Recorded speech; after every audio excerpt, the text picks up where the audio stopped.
retired. I got 20 years on a 30-year federal prison sentence. And I'm home. But I'm telling y'all about my journey.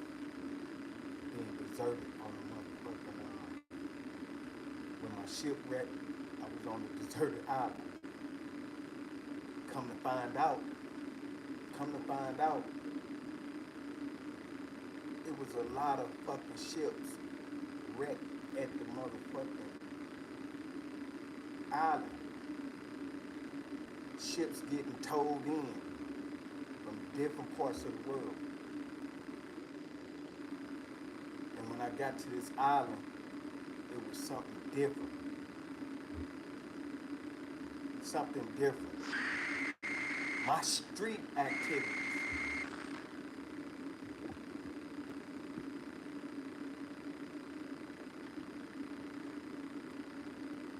put me in situations where, and it transcended to this island,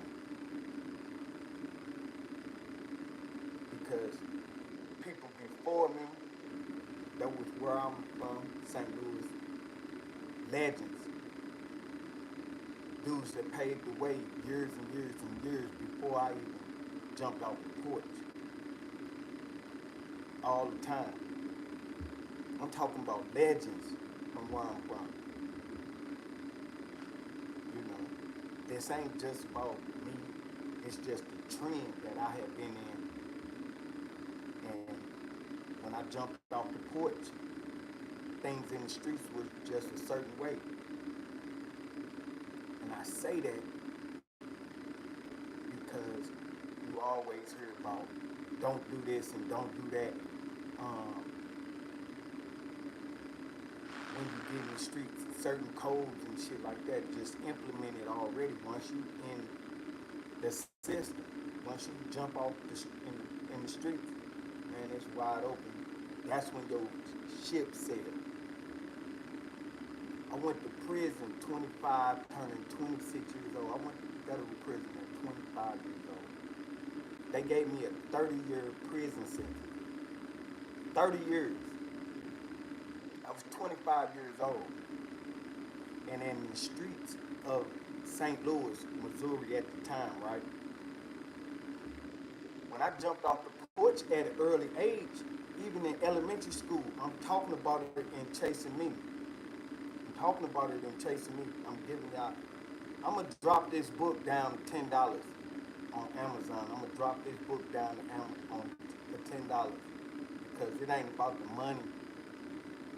I just went along with the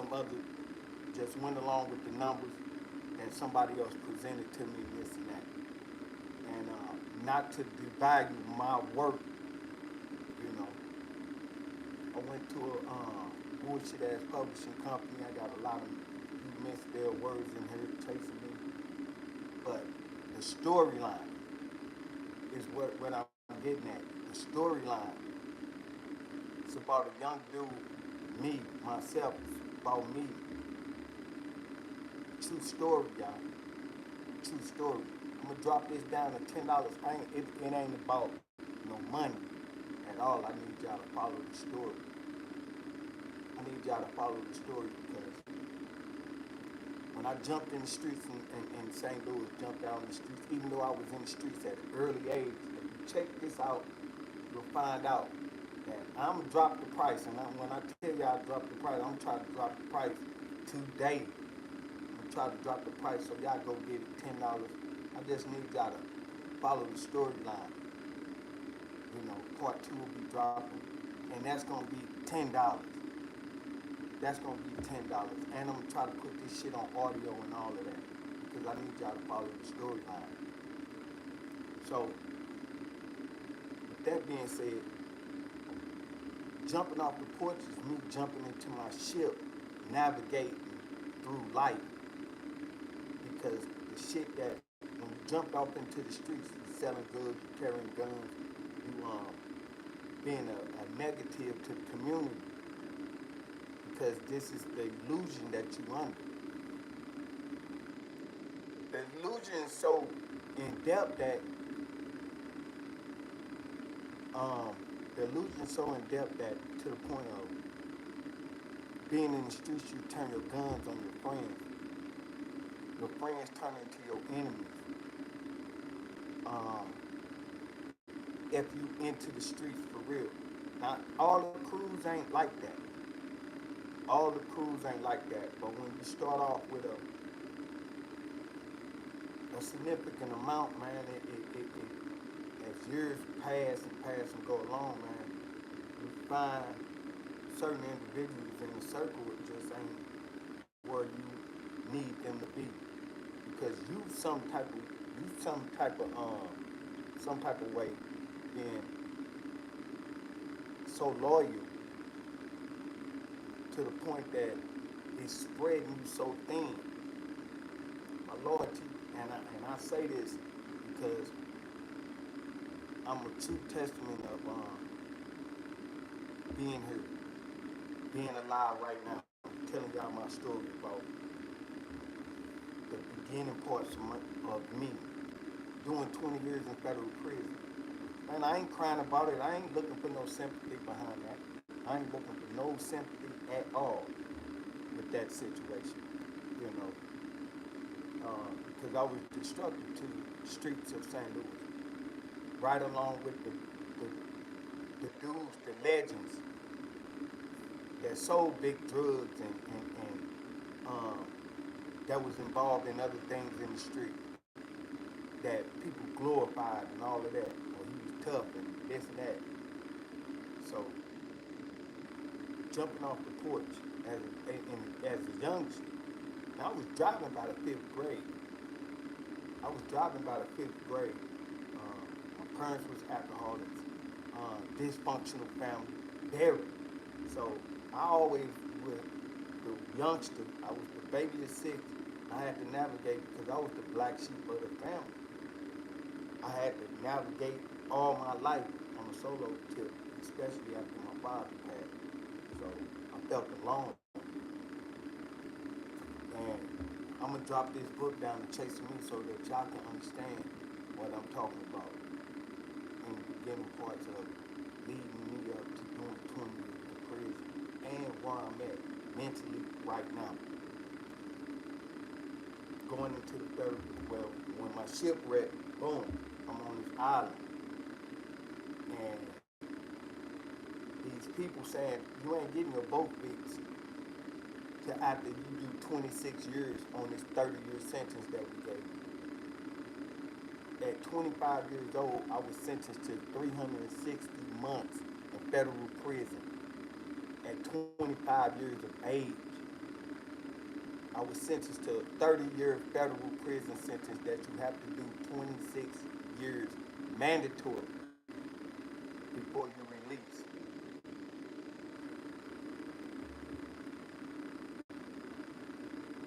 Money couldn't get me out of this shipwreck that I got into.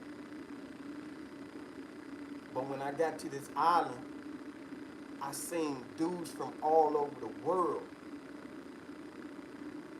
on this island. They ships wrecked.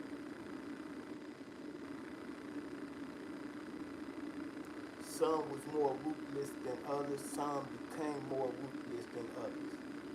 Man, it was a cycle of negative magnetism, if you want to say. You have to, man, never forget my old head told me when I landed on the island. Don't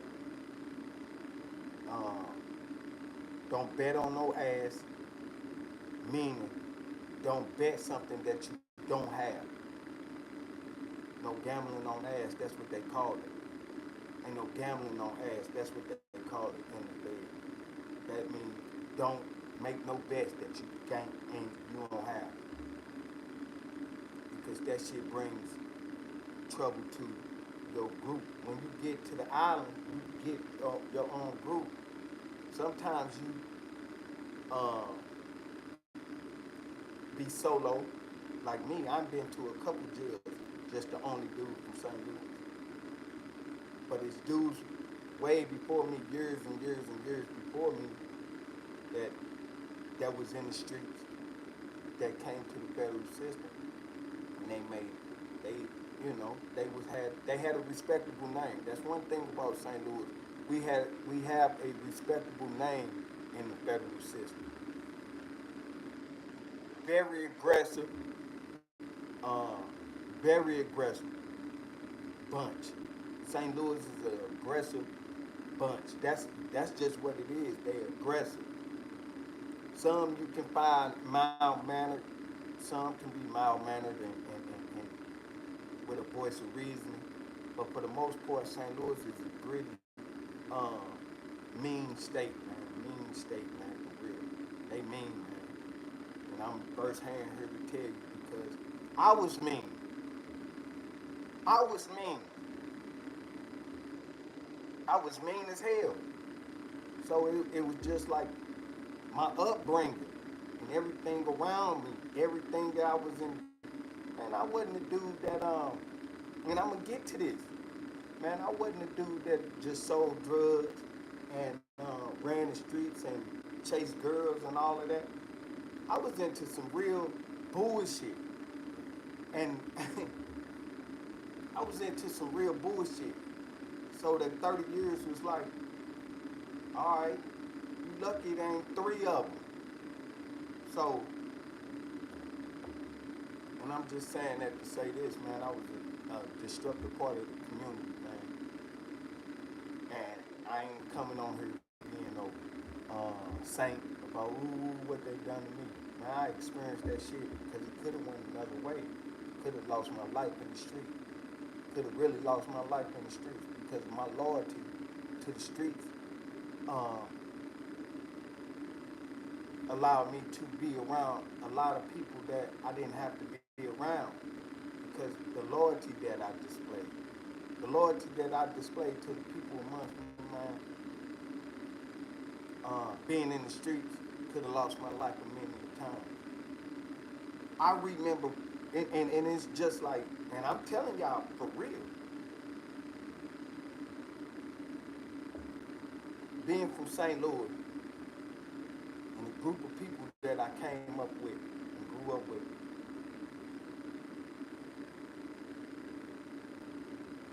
even in our little bitty battles and in being in the streets and all of that, certain issues that we had to face coming up, I guess this would allow me to be in the same position when I got to federal prison. That's why I'm touching bases on this. And it started here with our trials and tribulations of growing up as young boys, growing up and forming a little brotherhood and camaraderie with a group of guys. When you come out the house, you face obstacles. And a lot of times I was scared.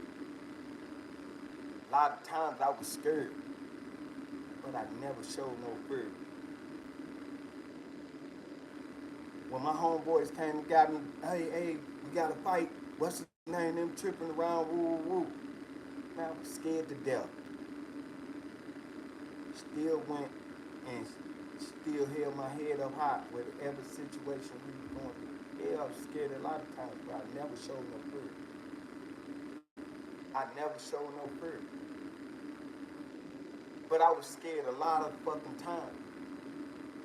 And if a person say they was fearless and all of that, and it's a part of you that's gonna have you. And then I started witnessing when that first time I had that feeling when I was in 6th grade, and the 6th grade bully was beating up one of my homeboys. Even though when he kicked off, I was scared when he even kicked off in the basement, in the bathroom. Because the bully was so fucking aggressive, and we were just trying to be kids and figuring our way out, figuring ourselves out and shit like that. So this 6th grade bully, man, they wanted to fight after school, which my homeboy kind of initiated too. He was like after school. But I guess deep down he knew that he had a crew of us And, you know, man,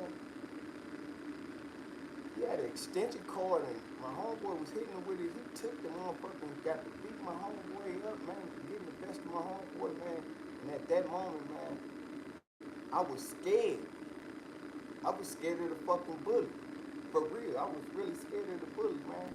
But at that time, I didn't think, my fear didn't get me, even though I was scared. And I jumped in that shit and got to beating this bully up like he was just mine. Like, I could beat you up, nigga. I know I could beat you up because I ain't scared to fight you. I don't want to fight you, but I'm socking you from every angle I can sock you from. So that was the first moment.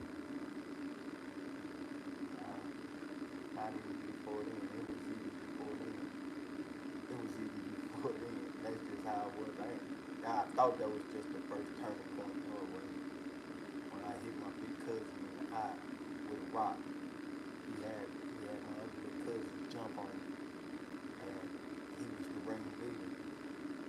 And I wasn't going to run the house because ain't nobody going to do nothing to him. You know what I'm saying? They gonna just say, leave him alone, this and that. That's all they gonna say. And I was like, fuck that. I don't want to took them punches and kicks in my ass and all that shit. I'm getting him. So I went inside of the car and got a rock out the damn ground. And as soon as he came down the driveway, going to 7-Eleven. We had 7-Eleven around the corner. Came down the driveway. My other cousin on the back page. I didn't care. I picked the rock up. It was curvy, flat. There wasn't no brick or nothing. It was just like, I don't know how I couldn't have missed. But it was so, I missed. I didn't miss. What I'm saying is that this rock was just like perfect. It was just like perfect.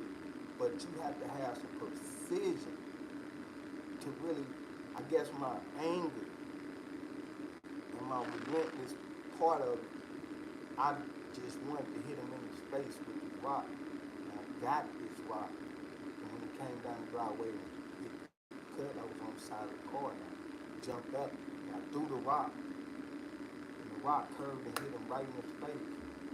Fell off the bike and everything. I ran in the house. But it was then.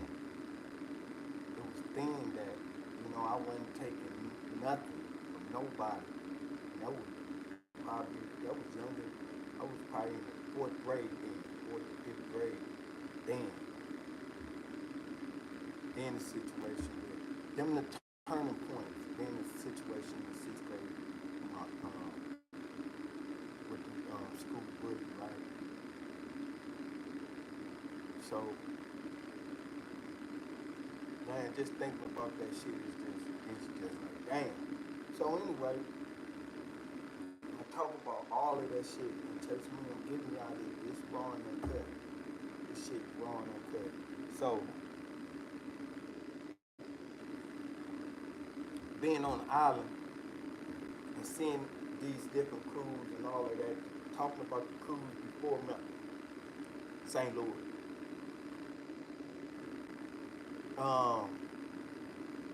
98, 99 in jail. You know what I'm saying? 98, 99, I'm in federal prison. St. Louis is at an all-time high. We ain't even talking about the 86s, 84, 85, 86, 87. Y'all know the transition, what was going on in y'all community was the same cultural race situation we had. They selling drugs. They got the old school cars with the tubes and bows with the bumper kits. When Houston talk about when they pop their trunk, you know they pop it. Houston got their trunk popped with the 5th wheel bent down, all of that. They got the 5th wheel. We rode the 5th wheel too in the 80s. We was doing it in the 80s. riding fifth wheels in the 80s with twos and bowls, 30s and bowls. Same as the Houston culture, but ours is a different volume of it, a smaller version of it. So I understand it. It's St. Louis without the trunk pop, but they had the twos and bowls with the fifth wheel. Because how I know, I done a lot of stealing. I've done a lot of stealing bumper kits. Pretty much anybody that was in my era at this time, 88, 89, 87, in St. Louis, Missouri, if they had a bumper kit on their cars, the drug dealers, 86, 85, we were into it heavy. So I was stealing, me and my crew, we had a little crew in the neighborhood, we stole bumper kits. We straight stole bumper kits, man, and we going out to the county stealing bumper kits. So the different levels of being in the streets was already, I was involved in it. So we would sell it to all the drug dealers in St. Louis. Every drug dealer, all the dudes that think they getting money and having money, they bought a bumper kit from us for $250 a piece. And we was stacking them motherfuckers up. And people thought we was in the game. We wasn't doing shit but stealing bumper kits. We had our beepers. Every time our beepers go off, it was somebody else. One of the drug dealers, known drug dealers in the city, beeping one of us. Because we seen him and gave him our number and told him what we had. Somebody, we pulling up on him, giving him our numbers. So that would put us in the mix. And I wasn't hungry for no drug money. Even though my little crew wasn't really into no drug dealing shit. My little crew wasn't. And early on, nah. They weren't into no drug dealing shit. Yeah, we'd go steal a lot of bumper kits and shit like that. But, we weren't in there selling no drugs. Mind you, we were still around it. I had a little homeboy in elementary school. This motherfucker had a big brother that had him in the game, and their mama was on their team too. And it was crazy. Dude coming to school, 6th grade, money this big. You know what I'm saying? Money this high. Elementary school, driving down a car and shit. So at this time, St. Louis was at all-time high making money. You got the St. Louis dudes. Then in the early 90s, that's when some probably before that, we got the California dudes come to St. Louis. We got, they have a little paint shop and all of this shit. California dudes come down to St. Louis. Man, we got connected to some shit. Man, putting this book down to $10, man, because I want y'all to get it. I'm telling you. So I'm on this, and now I'm just telling y'all about some street shit. I'm just giving y'all about levels in the street shit. I'm telling y'all about St. Louis. Man, well, part 2 gone. I'm dropping this book down to $10, and part 2 going to be $10 too. I'm gonna try to put this shit on audio, man. It's not about no money, none of that. I need y'all to follow the storyline. Can't reveal too much to y'all because I know it's a lot of shit going on right now, and I know y'all following it. I ain't gonna talk about it, say no names about none of that shit. I can tell you this. You can cry about your conditions and all of that when you get to the federal system. You can cry all the fuck you want.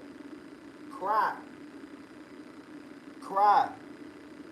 You know what I'm saying? Cry, motherfucker. Cry. You can cry all you want. When you get here, Ain't no sympathy. Ain't no sympathy. Nah. Ain't no amount of money can save you, period. These people make money. These people make money. And that's why I tell you, when you enjoying a lavish lifestyle, man, you gotta keep it wholesome, man. But one thing, nigga, they not compromising nothing. Some motherfuckers might change the shifts. Straight up. Somebody might take some money that's sitting at their door. Because, yeah, he in the paper. We be in the paper. Because I watch motherfuckers be in that paper suit. Being right across the hall from these motherfuckers. Or, nah, they be having their own little sections and shit. Because on the tiers, ain't no guard sitting on the tier. None of that shit. They gonna have you in medical somewhere. You're gonna be housed in medical. You're gonna be housed in medical. In the back part of medical. You know what I'm saying? And it's gonna be a guard. You're gonna have nothing but a paper suit on. For real. And the federal system, man, come on, man. Them motherfuckers, man, trust me. Money gonna make some motherfucking shit move around eventually. And right now, every guard in that motherfucker, like, she. I ain't the first one to take no money. I ain't calling no motherfucking body. Cause that's the situation they in. That's the situation they in. Who gonna make the phone call? Hey, I need my medicine. Faking like he needs some medicine and all of that shit. Faking like he needs some medicine at the door. Who gonna take the money? Who gonna take the money? In FDC Brooklyn. I don't know. We stopped at FDC Brooklyn, and I ain't go in. It was on my way to West Virginia. We stopped there and shit, picked somebody up, picked some dudes up. You know what I'm saying? It's all the same. Ain't no compromising though. But everything know you in the building. Everything know you in the building. That whole building ain't doing nothing. We talking about that. Real. The whole building. Because I know. When I was with certain people, y'all go back to my videos, y'all know who I'm talking about. When certain celebrities dudes come to the compound, man, it be some real groupie shit going on. It be some real I couldn't fucking, bro. And I'm telling y'all this for real. And this was just me. Man, I couldn't believe grown men on the desert island, when another man come to the island with celebrity standpoint or idolization standpoint, being flesh and blood like this, in the same situation you in.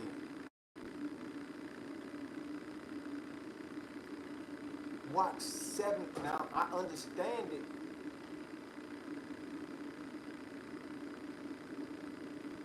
In some degree, because I walked around with a Mexican. Man. Well, he wasn't no Mexican, I'm tripping. A Colombian. With my other homeboy, Colombian. And just walking around with him on the compound got me $1,500 a month. Just walking around with him. I got $1,500 a month just to sit at the table, eat with them. Yeah, they black. My Colombians, from Cali, Colombia.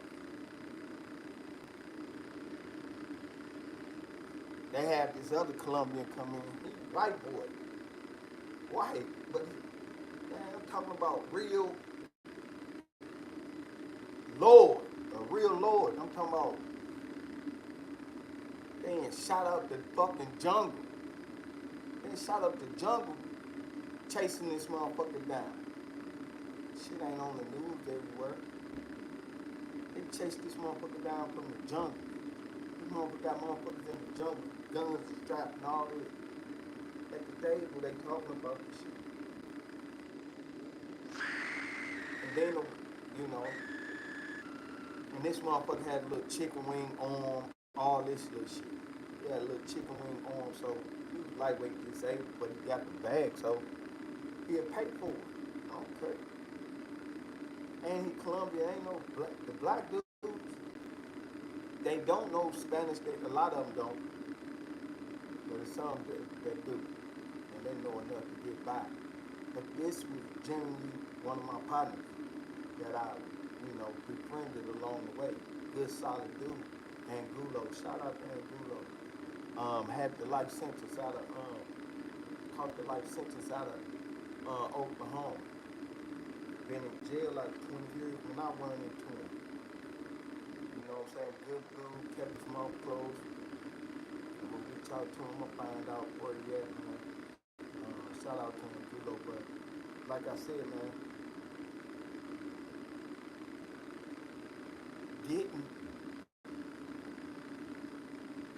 having some celebrity status coming into this shit, right? You gonna be able to move around and do whatever you want to do once you figure out how to move the money around. You know what I'm saying? Which that ain't gonna be hard at all. It's still gonna be to a minimum.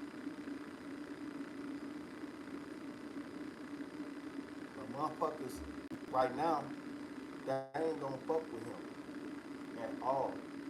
Cause you fuck with him, take any motherfucking bribe, anything from him. You take the bribe of all that. Right now, man, you going straight to jail. You gonna be in a suicide suit next to him. Promise you. Promise you. They relentless. Break fuck with them. They want you. These motherfuckers had a job for the people. Them motherfuckers be chasing them hard as a motherfucker. Break the law. You want to keep going right in here. And you gonna get in here quick. Your proceedings and all of that shit, you be in the feds in 90 days.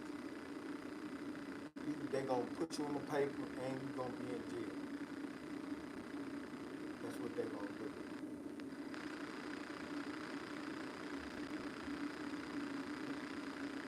But yeah, I watched dudes that had celebrity status coming on the compound, man.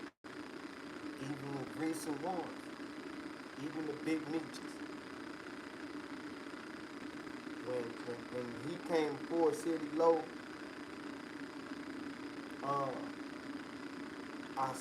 I had heard about how dudes following him around. How dudes following him around just like day security. You know what I'm saying? And I'm like, damn.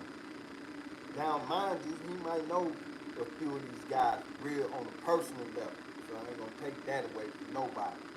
You know. But the entourage, he had issues with probably that shit. They probably talked about some of the dudes while he walked